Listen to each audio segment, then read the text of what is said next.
Welcome to Eggys Planet. My name is Steph and I'm a new art business trying to bring my world and my characters to life. Today we're officially going to start working on my polymer clay collection, my first collection, which is a Sweet Dream Star collection.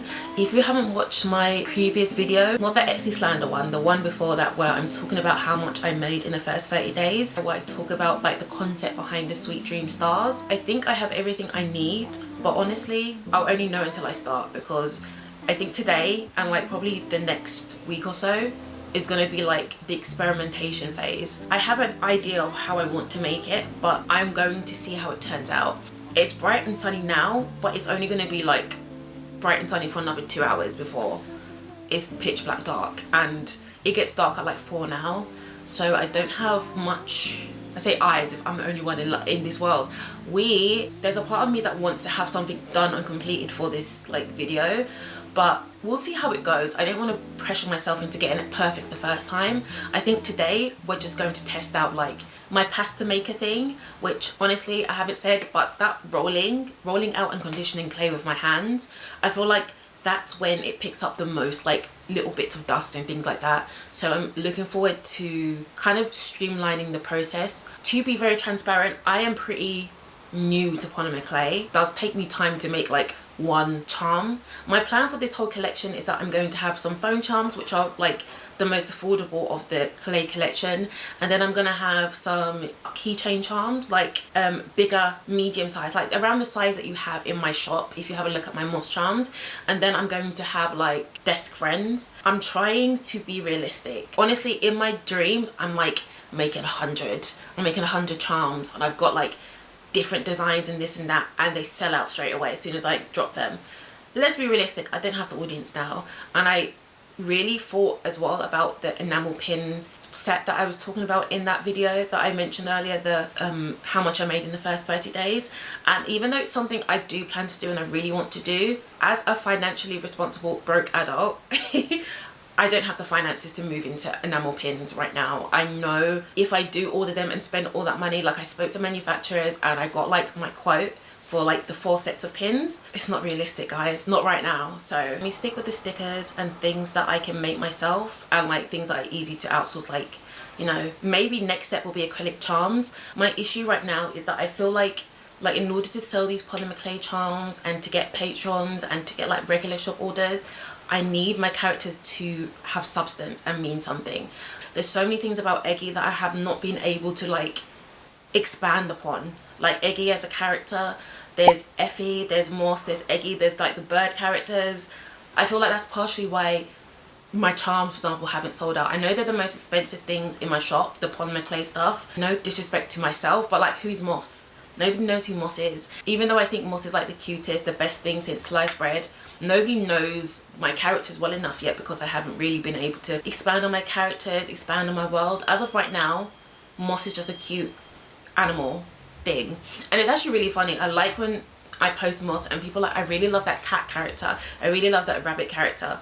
And that's intentional, that Moss doesn't look like any specific thing, but we need to make shop products. So Sweet Dream Star collection, let's go. To like summarize it, the story behind the Sweet Dream Stars, in my star falling mini comic, basically Eggy and Pato see a falling star, they nurse it back to health, and to say thank you they decide to give everybody on Eggy's Planet sweet dreams forever. Instead of doing enamel pins, I'm just going to focus on like a new sticker sheet that I've been working on. So this sticker sheet here that I had for Patreon, I ended up only sending it to 2 people, and I don't want it to go to waste. Let's see if I can focus it. I'm thinking I'm going to make a version of this, maybe just matte. One thing I again don't know is, do I want to have the glow afterwards, like glaze it with some glowy stuff, or do I want to have glow in the dark clay mixed in with the translucent clay? Will it still glow if it's mixed in? Whenever you see like glow in the dark products, it's usually green, and I think that's because, like, according to my research, because I think green glows the brightest and lasts the longest, but green doesn't suit the concept of the Sweet Dream Stars. I feel like green is like a spooky color for like glow in the dark stuff. Pretty much any color that is not green is good enough. Now that I have my pasta maker, I'm really hoping it changes the polymer clay game for me. Rolling things out with my hands, that that hurt. Clay comes mad hard. Conditioning it to make it like malleable, at that stage a lot of the dust and the things that I have to clean off afterwards happen, because it's just a lot of manipulation. So I'm really hoping my pasta machine changes the game. I feel like whatever I make of this first attempt will hopefully be like my prototype, the one I'm going to keep to like model against any one that I actually want to sell. So yeah, we're in a prototype stage.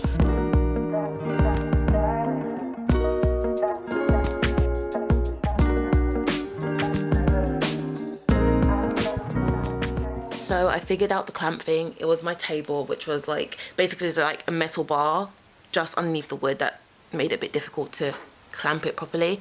I'm not gonna lie to you guys, it's the next day. So the clip while I was opening the box, it's actually the next day. Sometimes I get really frustrated. I'm like, you know what, I'm gonna do something else. And I find myself a lot of the time in situations where I keep on jumping from one thing to another thing, and before I know it, 3 hours have passed, and if I just kept doing that one thing that I was initially gonna do, I would have at least got one thing done, and then I just end up feeling frustrated. I have this block of Primo Sculpt in like transparent, translucent, transparent, you know what I mean? Like, I'm so glad I have this pasta maker thing, because conditioning it with my hands and doing the rolly thing with the rolling pin with like this big block, it's like a cement brick, like a brick you throw through a window. I wouldn't throw it through a window, but I've been watching Peaky Blinders and that's why I said that. Anyways, really hard is my point. I've never thrown a brick through a window, I promise you. Spend all my days searching for gold.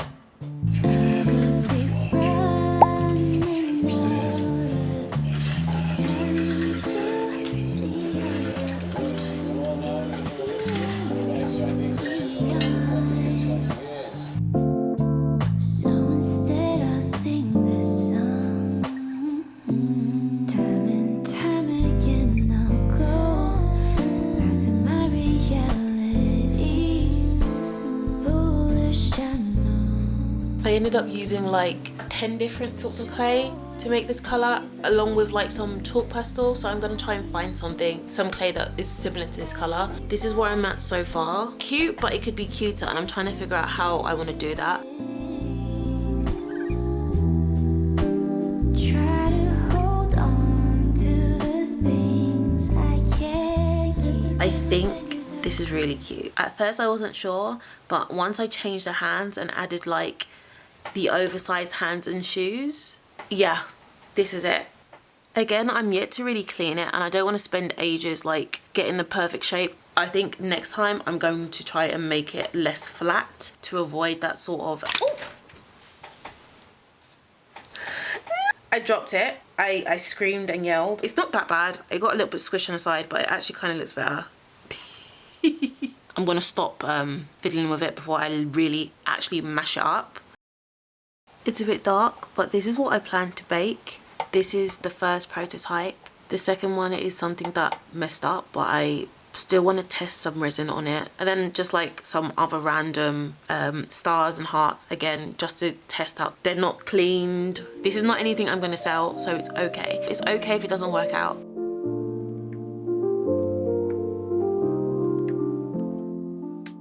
How brave of me to allow my Cricut machine to cut without watching over it. That's really, really brave of me, you guys. This is supposed to look cute and pretty. Look kind of ugly, but like, it's to protect and cushion the charm in case it gets like stepped on by like the postal people.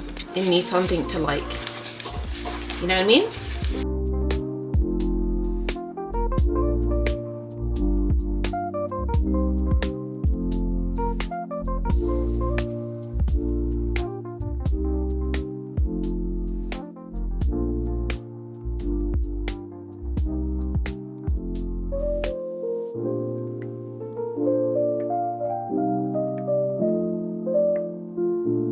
See if I can get it exactly. I'm gonna make it worse. Fuck, I fucked up. I tried to make it better. It's slightly better, a bit smudged. Right?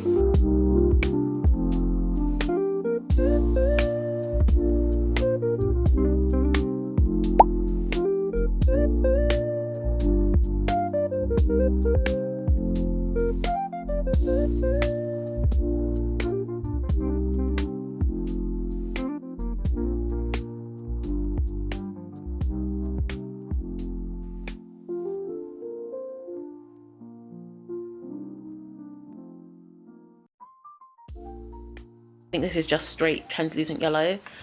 So no. When I first took this out of the oven, I thought, you know what, it doesn't have to be translucent. But now that I look at it, it gives it a certain like vibe that I really like. Just the Fimo yellow clay and translucent clay. I think they're so cute. They look like little toys to me, and I like that they stand up. I need to do the resin first, and that's like the part I'm worried about. So let me test it out first, and then I'll show you the result. Like, I literally want to play with them like toys. Like, what the heck?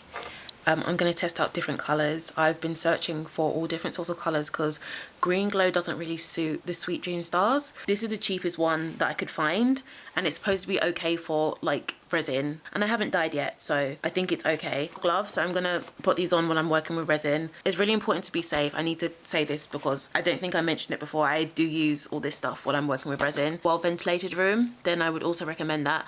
I'm just in my room with my door open, so sadly I don't have much desk space, so this will have to do until I can afford to move somewhere else, which I don't know when that's gonna happen. I also have just a cheap brush that I don't mind having to throw away. You pretty much do have to throw away the brushes you use for resin.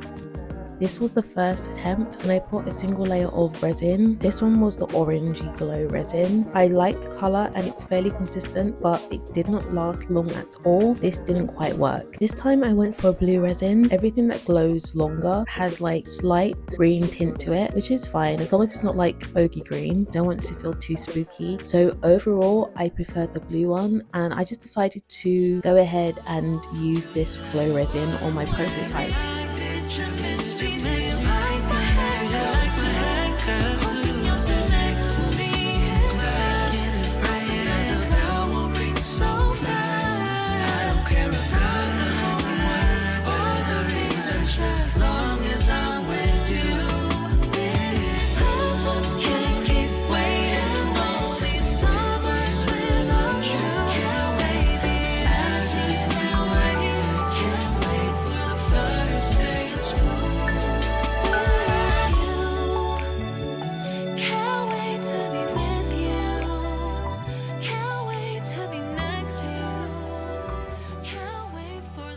So this is the final result after glazing my charm, and it's overall a no for me. It looks completely fine with the light on, but it doesn't give the glow that I wanted. It's still like charged with UV, so it's gonna look a bit blue until the glow goes completely.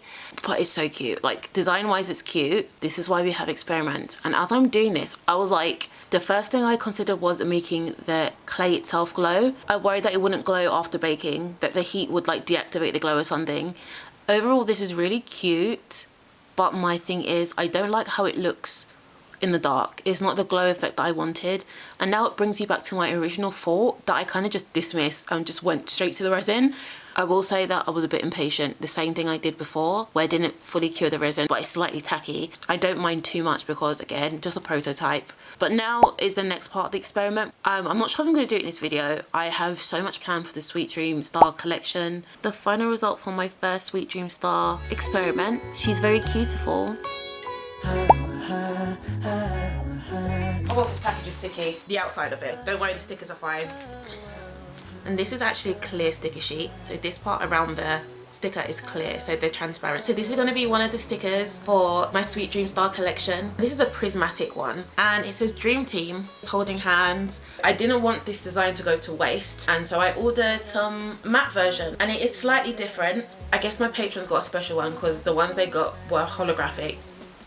We're going to be adding a bunch of stuff in 2025. This sticker is actually transparent again. I feel like if I'm going to order and outsource instead of making it at home, let's make it a bit special. I have those stickers for now for my Sweet Dream Star collection, and I think the rest I'm just going to make at home. I'm hoping that the matte laminate that I got is perfect. All the laminate that I've had so far, either glossy or too thick.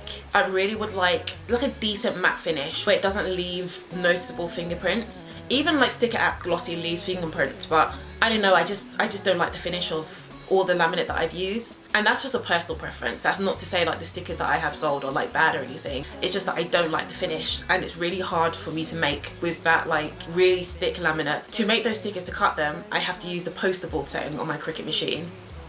it's too much for me. Hopefully this laminate that I got is good enough. I'm probably going to test it out in the next video. I have so much planned. 2025 has to be my year. It has to be. Let's hope we can grow. I have already reached 2,000 subscribers, which is so crazy to me. So crazy. Because the first video that I posted, which now has over 1,000 views, wow. I actually promoted to like my followers on my other Instagram, which at the time had like 97,000 followers, and I promoted it and I put it in my Instagram stories and I put it in my bio, and I think at the end I had like 200 views after like a week, and I said, okay, well, this is what it's gonna be, it's fine. And again, I think it's that demoralization where I expect a bit more and get less. 200 views is pretty good, but it's like I haven't logged into my other art Twitter since like September. I feel I've kind of deserted it. I almost have anxiety about logging in again. Last time I checked, I had like 30,000 followers there, so I had this audience, and despite like promoting it, 200 views. It's like, oh, okay, maybe I'm not meant to be a YouTuber. I know it's like crazy to jump to that conclusion, but that's where I tend to go a lot of the time, where if things don't work out, I'm like, well, that's over. But it kind of took Eggys Planet for me to have the bravery to just try again. Honestly, having an audience already felt like there's loads of eyes on me watching me fail, whereas Eggys Planet feels like I have eyes that are watching me grow and watching me experiment and watching me. Sometimes I will fail, but I will also be growing because I'm starting from zero. It's like with my other stuff, I was trying to like finally become a person beyond the art that I made, and I started posting myself, and like nobody was interested. It's like, we're here for one thing only, and if you don't post it, then we don't care. That's what it feels like. Not to dislike my followers there, I love you guys. It's just, it comes with its pros and cons, building up an audience for a particular thing. But with Eggys Planet, it's really good that I started. That's my main success of 2024. It's not profitable yet. It's not going to be profitable in a while. I don't have many patrons, but I started. And it took me a long time to have the bravery to do something new, because I have been hanging on by the skin of my teeth with my other small business, really struggling financially, but convincing myself that if I do this and do that, then it will work again like how it was working before. It was just making me more and more depressed, honestly. It took me completely flopping with my shop update and having like maybe 5 people retweet my shop opening posts, despite having like 30,000 followers on Twitter, for me to feel like, okay, I need something else, because if I keep on doing this is like a sinking ship. It's 1:15 and it feels like 7 p.m. Like, wow. I think I struggle to get over the initial hurdle of things being slow and things being difficult before things start working out, which is why I'm trying to approach Eggys Planet really differently. It's almost contradictory. I know it's going to be slow, and I tell myself it's going to be slow to avoid getting discouraged and disillusioned and demotivated, but I can't allow myself to accept that it's going to be slow, in the sense that I've become complacent. Do you know what I mean? Does that make any sense? On the bright side, I have my sticker club sticker already ready. I need to order the postcard, but I only have one person to send the postcard to, and they're really super nice and are very patient with me, so I'm gonna get that done anyways. I'm a bit ahead of my Patreon schedule. I'm gonna finish some Sweet Dream styles, which I hopefully can do today, and I can show you the finished final version, hopefully. If you like this sort of yapping, check out my Patreon, you guys. I'm gonna be doing like little, maybe 30-minute podcasts. Any questions you want to ask me, probably my most asked question just over my entire art career. Questions about art style, fan art, about small businesses, about manufacturers, just different things. I kind of like just to talk. I actually ended up talking until it got dark and grainy, so we're gonna end the video here. Thank you so much for watching. Let me know your thoughts. Don't forget to subscribe to see how Eggys Planet grows. Once my Sweet Dream Star collection drops, I'm gonna do a video on how well it went, how well it didn't go, potentially, hopefully not, but we'll see. And until next time. To love.